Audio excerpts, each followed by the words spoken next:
For a series based so fundamentally on the concept of nature versus industrialization as Sonic, it was an inspired choice for the team at Sega to use the jump to the third dimension to add a new dimension of nuance to the storytelling of Sonic Adventure, with the short and tragic life of E-102 Gamma, one of several in Eggman's newest line of E-100 automatons, who slowly gained self-determination and compassion for those his creator wished to subjugate. Gamma is one of the 6 playable characters in the game, and you'll unlock him after crossing paths with him during one of the other characters' campaigns. You're likely to first run into him as a boss fight summoned up to stop you as Sonic or Tails aboard the egg carrier, where he's unquestionably loyal to Eggman's orders. What's surprising is that after taking him down like any other robot thrown at you, Amy Rose actually stops your character from dealing the final blow, claiming he's her friend who helped her in the past. This naturally makes you want to learn more about him, and when you head over to his storyline, you're placed in the unique position as a villain under Eggman's command, something that hadn't been done before in the series. You witness the moment Gamma was born, with a face full of his evil master's mug. You're located within his hidden Mystic Ruin base, and your first objective is to make it through target practice. This has you going through a dark, rust-covered shooting range, full of stuffed replicas of Tails and Knuckles that jump out at you, with the final objective being one of Sonic, making sure Gamma understands who his true enemy needs to be. Right off the bat, I've gotta highlight how unique and inventive Gamma's design is. This series is full of great-looking robots that are instantly recognizable, and Gamma is no exception. I really like his green eyes and the way his head turns on a swivel. His gun hand just looks badass, and you can upgrade it later on to gain 2 additional barrels. He has really long limbs, with arms that can reach down to the floor and basically have 2 elbow joints on each. His knees bend backwards so he can fold up into a compact driving mode. This happens automatically when you've gained enough speed, and a similar thing happens with a hovering mode which engages as soon as you come into contact with water. Though he might have a flat personality, his design is quite dynamic, really taking advantage of the Dreamcast's advanced capabilities of the time. When you make it back to Eggman, he immediately puts you in a deathmatch against the E-100 model that was made right before you, E-101 Beta, who sports a black color scheme and 2 guns for hands. Eggman claims Beta is actually more advanced than Gamma, but the winner gets to serve on the Egg Carrier, his newest floating battleship. And against all odds, Gamma comes out the victor in a short boss fight where you can shoot Beta's projectiles out of the air to target him as a follow-up. Beta insists on getting to join the crew aboard the Egg Carrier anyway, and Robotnik eventually agrees, stating that they could always use the spare parts, showing he doesn't view these creations as anything other than assembled pieces meant to obey him. We jump ahead to operations aboard said airborne destroyer, where Eggman calls an urgent meeting with the E-100 series of robots, so we get a look at Gamma's brothers, E-103 through 5, with Beta mysteriously absent. Eggman claims their main objective is to go out and find an important frog, Big the Cat's pet Froggy, who ate a Chaos Emerald as well as the Tail of Chaos, an ancient god of destruction Eggman awoke for his latest scheme for world domination. All of this is part of the game's main events, but Gamma's story kind of exists on the periphery, where he's doing his own thing separated from everyone else. Chaos gains power with every emerald he receives, so finding this frog is a top priority. They all head out to start searching, and during this period of time, Knuckles spots him in his story, then follows him back to the base in the Mystic Ruins and hitches a ride onto the Egg Carrier to make it to one of his levels. Gamma eventually starts investigating around Station Square, where he hears rumors that a frog with a tail was spotted at the beach, starting his first real level. Gamma's stages are all about targeting as many objects and enemies at once to build up a combo multiplier, as you soar through the environment at surprisingly high speeds. You have a time limit counting down, and destroying things can give you seconds back to the clock, allowing you to make it to your goal in the level. You can lock onto multiple objects at once while you're using your targeting laser, but it can only hold for so long before it dies out, so you need to learn the timing so you can target as many things at once to maximize your time and score by the end. That's the premise for his gameplay, but it's pretty forgiving, letting you breeze through most levels extremely quickly. And that's what happens here, with him quickly scooping up the frog. But before he can return to the Egg Carrier with his find, he's spirited away to the past. Every character in the game is shown a vision of the ancient Echidna society that once lived around the Master Emerald, but Gamma, more than anyone else, has trouble comprehending where he's been taken. He's completely out of place here, but has no data in his memory banks to explain where he is. He makes his way up to the Master Emerald Shrine and sees a bunch of Chow peacefully singing. At first, Tikal, the princess of the Echidna tribe and shrine maiden here, thinks this foreign machine is one of the many people of this era looking to seize the power of the Master Emerald for war. But after realizing he isn't hostile, she explains how important preserving this piece is. But by playing all of the different storylines, you're able to piece together what events tragically led to the downfall of this society, why Angel Island floats in the sky, and why Chaos is so vengeful. When Gamma snaps back to reality, he's back aboard the egg carrier with Froggy, so he quickly joins the others showing off what they were able to find. It's funny seeing all of the other, slightly off frogs his brothers brought, but only Gamma has the real deal. Eggman says he's proud of him, and then teleports the others out of the room as punishment, with one of them making eye contact with Gamma for one final moment before disappearing. His next assignment is to visit a prisoner they've captured, Amy Rose, and separate her from a blue bird she's been protecting. But before he makes it to her, he mistakenly takes the door on the opposite end, and instead witnesses an oddly disturbing scene of Beta being dismembered and reassembled into a new form, explaining why he wasn't with the others searching for the frog earlier in the story. Being incapable of explaining how this sight affects him, all he can do is state the obvious in his usual deadpan tone. This is the wrong room.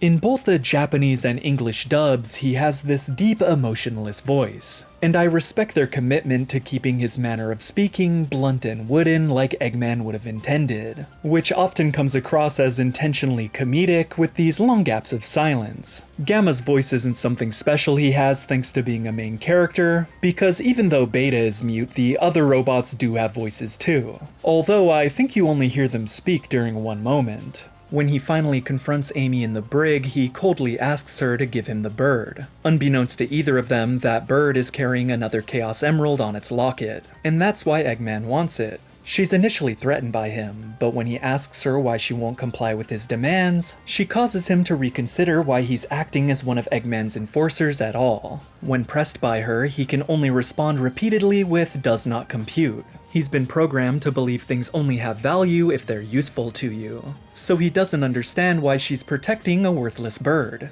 That same bird flies up to him and looks him in the eyes, and while he could grab it then, its presence instead causes him to twitch uncontrollably, communicating how Gamma is trying to rationalize these ideas that are shattering his worldview. It ends with him opening her cell door and letting her escape. Now would be a good time to mention that Gamma has my favorite theme song in the game. The piano melody will always stick with me, and the way it's mixed with dark electronic tones is extremely atmospheric. Since he's a machine, his song doesn't have the same personality-filled lyrics as the other characters. Instead, it repeats the mantra programmed into him, how he's at Eggman's service and prepared to die for the cause. After Amy is freed, we're brought full circle to his fight with Sonic. But now things make more sense with how she repaid his kindness, and why Eggman sees him as his star performer. In this version of the fight, Gamma beats Sonic, but Amy stops him before he goes any further. There's a degree of inconsistency with how fights like this pan out between the different character perspectives. This is true for Adventure 2 as well, and it's just something you have to accommodate for in your mind and move forward with. Amy attempts to draw out the same compassionate side to Gamma that she saw when he set her free. This lets the others get away as the egg carrier starts crashing into the ocean. It's interesting that Gamma's story takes place so late into the overall narrative of the game, since it's only really getting going now when this fight is near the end of Sonic's. But either way, Gamma's entire story can easily be completed in less than an hour, so it doesn't take up a large portion of the game's runtime at all. People like to act like Sonic's story only takes up a sixth of the game because there are 6 characters, but his story alone is at least twice as long as Gamma or Big's. Gamma's able to escape the crash using his hover mode and then floats back down to the Mystic Ruins using a recently acquired power-up. Even though this thing is just a levitating disc, I like how it's detached from him, and the jets firing on it look really appealing during gameplay. Gamma uses this brief moment of free time to contemplate his life's mission. Images of his brothers being abused alongside Amy and Eggman flash rapidly throughout his head, showing the sensory overload he's currently going through. We can even go by the logic that he'd been badly damaged during that last fight, since that lines up with more of the campaigns. With all of the information in front of him, he decides that Eggman is his true enemy, deleting the data from his systems that gave him control over him, and deciding that his new mission needs to be liberating his brothers from his control, which translates to destroying them and freeing the animal trapped inside them. It's worth noting Amy is the key to unlocking the hearts of villains in both of the adventure games, and things would go far worse if she wasn't there to reason with them. Gamma's story actually contrasts Metal Sonic's in Heroes, since they're both creations of Eggman who go rogue, but instead of trying to conquer the world, Gamma goes down the path of good, working against his villainous creator. What follows is a series of levels that all cap off with a fight against another one of these robots, Mega Man style, though I wish they were more challenging and had more gimmicks to them like those games. Just like the fight with Beta at the start of Gamma's story, Delta and Epsilon just shoot rockets at you and get dispatched very easily, though they all end with glorious Dreamcast-style explosions, which are always charming. The fight against Zeta at the end of Hot Shelter does switch things up, since he's been transformed into a giant stationary missile battery at the heart of the egg carrier. I've always found this fight to be a bit creepy, since this is such an isolated location and he's had all of his limbs removed. But hopefully you've all noticed he actually has images of the Dreamcast itself checkered across his body. Like I said, it's a little unnerving seeing a decapitated version of the same robot Gamma is. This whole time you're taking out robots that look almost identical to him, which brings thoughts of his own death to the forefront. When reviewing how many robots are left, he lists Beta alongside himself, since he realizes he too is one of these machines that needs to be liberated to complete his mission. This is why the tone of Gamma's story is so interesting. It's this melancholic suicide mission separated from the rest of the characters, but all the while he doesn't get hung up on things. He just presses on with his same straight-faced demeanor, ensured of the importance of his goal. He knows his own existence is an injustice, since he and his brothers only live due to the exploitation of the animals inside them. Even though there's very little story content happening in the latter half of his campaign, it all still resonates on an emotional level since we've naturally become endeared to his simplistic personality and design, and don't want to see him meet his end. All he has left to do is finish off Beta, who we see flying overhead, picking a location for their final battle. His new design was foreshadowed earlier in the game, but even after being thrown away for his failure, and getting turned into his creator's newest experimental plaything, he's still dead set on proving he's better than Gamma and can actually beat him. It's a pretty tragic encounter, since Gamma just wants to free them from their continued misery. I like that both Amy and Gamma have these unique robotic boss fights at the end of their stories in the same location. The bright color scheme of the egg carrier floating in the ocean will always be one of the most memorable aspects of this game, and the music for this final boss fight is also fantastic.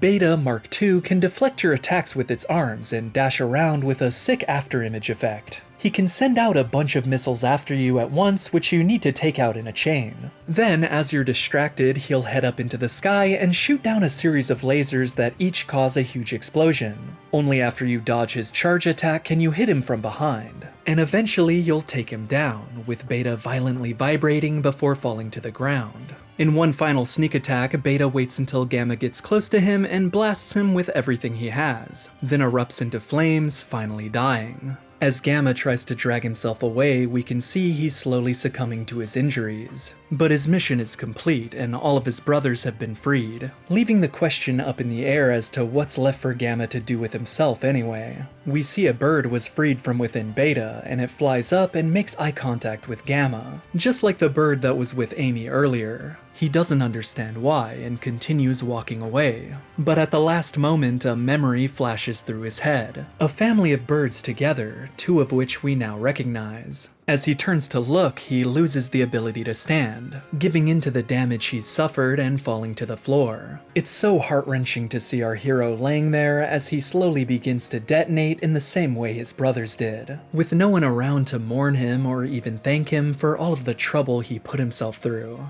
But at the very last second, as the screen fades to black to roll the credits, we see that the third bird from that family escaped Gamma's body and joined the other. This whole final cutscene is done without any dialogue, really letting you sit with your emotions during these somber events, and harkening back to the silent style of the 16-bit entries that came before. More than anything, the pink bird within Gamma wanted to escape and return to its relatives to make sure they were safe. I always assumed this pink bird was the mother of the family, but apparently all three are siblings. This explains why both birds tried to communicate with Gamma, sensing who was inside him and trying to bring their personality out. The lines are a bit blurred as to where Gamma's consciousness exists apart from the birds. I don't think Gamma went good simply because he had a living creature within him. Otherwise, the other robots would have done the same, and instead, the one placed inside Beta was totally consumed by its programming. But seeing one of their siblings and being appealed to emotionally by Amy likely caused the animal's kindness to swell up inside of Gamma, interfering with the artificial intelligence that is Gamma, and sort of wresting control away or at least speaking to it from within. His experiences were what allowed him to gain autonomy,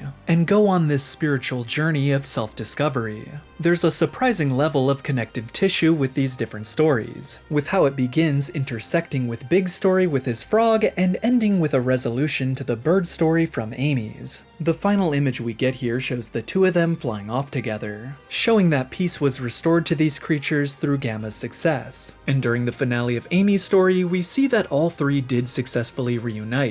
In the climax of the game, when she shows up to support Sonic, she's actually joined by Gamma's pink bird instead of the one with the pendant. So in a way it's like Gamma's there at the end in spirit, even though he can't be there physically. In a more lighthearted appearance, he's one of the playable characters in Sonic Shuffle, and it's nice to see him featured in another game from the same era. You get to see him do a bunch of quirky animations in the various different mini-games, like sipping on soda and shredding on a guitar, which are even funnier because it's Gamma's unconventional design doing them. We never see Eggman's reaction to what Gamma accomplished in Adventure 1, though we do see designs very similar to his in the following games. His pyramid base in Adventure 2 is protected by a bunch of mass-produced robots called E-1000s, which share his appearance, except they have two rocket launchers for hands and seem simplified overall. Some people have speculated this is a way for him to make a mockery of Gamma's legacy by tainting his image, and it is a bit upsetting to see his appearance continue to be used as fodder for his evil schemes. But to him, Gamma was just another design, a rather successful one which managed to come out on top against several others, so it makes sense he'd try to retool him. They're all once again filled with animals, but that isn't the case with the version we see return in Sonic Battle for the Game Boy Advance. By this point, Eggman moved on to experimenting with powering robots with shards of Chaos Emeralds, and used old E-100 series parts to create something dubbed Chaos Gamma. In both of these examples, it's sort of cool to see this Adventure 1 character interacting with the ones from 2, even if these are just shells with his image. In this world, the E-100 design has become available to the general public, and now normal stores have guard robos that look like gray versions of Chaos Gamma. All of these robots basically exist as filler, to have more fights without needing to justify it much in the narrative like with other characters. Chaos Gamma doesn't really have a personality outside of getting annoyed when he's defeated, with his eyes turning red when he gets serious. He even states he has no knowledge of the original Gamma when Amy brings him up.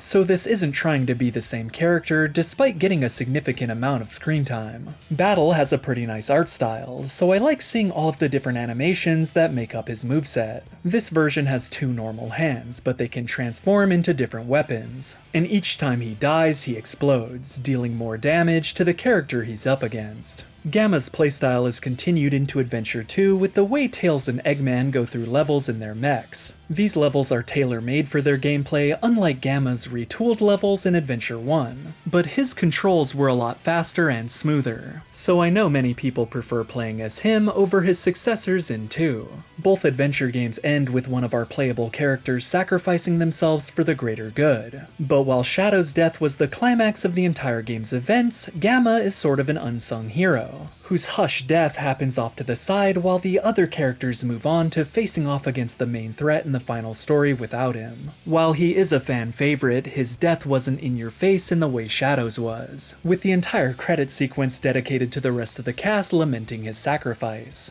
But since his death wasn't considered as significant, it probably prevented him from being revived in the same way Shadow was in an effort to capitalize on his success, aside from the fact that Shadow just had way more marketable appeal with his design and personality. It's pretty respectable that they never truly brought Gamma back, or just made another version of him to serve as a hero. Meanwhile, that is what they did with Shadow, toying with the idea of him being a clone or a robot before just making him the real thing and retconning his death.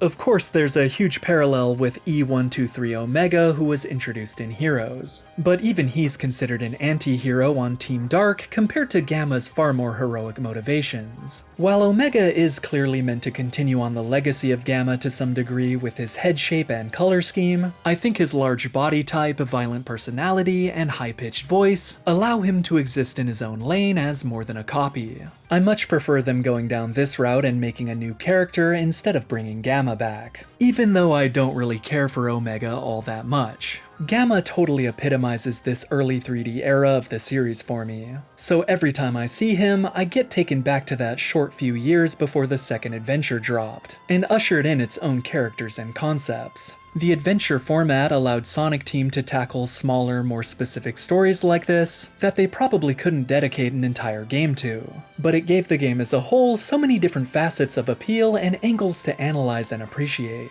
Having a robot slowly gain a soul was such a novel and subversive concept for a series where these types of machines had only ever been used to cause harm, and fits perfectly with the game's spiritual themes. How noble is it that as soon as he gained the emotional capacity to enjoy his life, that he'd immediately sacrifice it for an altruistic goal. He was key to crippling Eggman's forces in the game, and undoing some of the damage he'd done to the world, all the while asking for nothing in return. Happy to do good simply because it made him feel better than continuing to take part in spreading fear and pain.